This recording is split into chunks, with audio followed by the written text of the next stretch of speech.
খাই ফুলি আজকে এবারে ও অত গায়ে পিঠে উঠছে না তো রে। আগের বারে যেমন এসছিলাম ও আমাকে তো চিনতে পেরেছে, একবার প্রথমবার তো আমার বাড়ি গেছিলো, হ্যাঁ তারপরে এসছি, কিন্তু যতবার এসছি প্রচুর গায়ে পিঠে উঠেছে, কিন্তু এবারে অত কিন্তু গায়ে পিঠে ওঠেনি। বয়স হয়ে গেছে, বয়স হয়ে গেছে বলছে।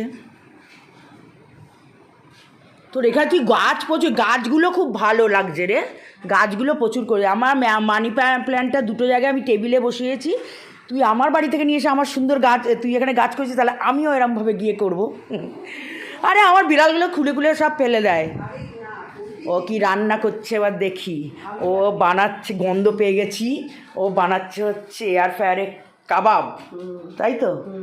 আমাকে এসে আগে ব্ল্যাক কফি দিয়ে দিয়েছে, ব্ল্যাক কফি খেয়ে নিয়েছি। অন্ধকার অন্ধকার কেন, আলো ধরো। ও এই আচ্ছা তুই এইগুলো এখানে রেখেছিস, তেল কালি হয়ে যায় না, মুছতে হয় নাকি?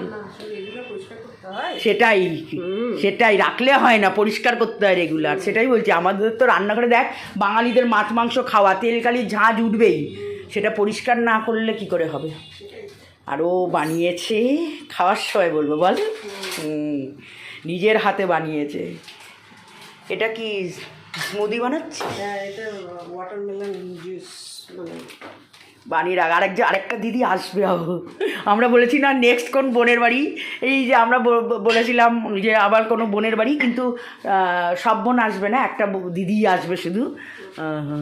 আমাদের এরকমভাবেই দেখা হয়, আড্ডা হয়, একটুখানি অক্সিজেন না নিলে এরকম তারপরে চলবে না বল। শুধু ওর বাড়িটা একটু দূরে হয়ে গেছে বলে তাই নাহলে সীমার বাড়িটা যদি আমার বাড়িটা কাছে থাকতো, তাহলে আমরা দুই বোনই প্রায় বেরিয়ে পড়তাম বল। শুধু একটু ওর বাড়ি যাদবপুর, আর আমার ওদিকে বালি একটু ওদিকে পড়ছে নিচে। এইখানেও গাছ লাগিয়েছিস?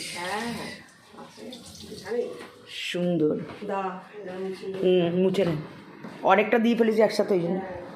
ফুলি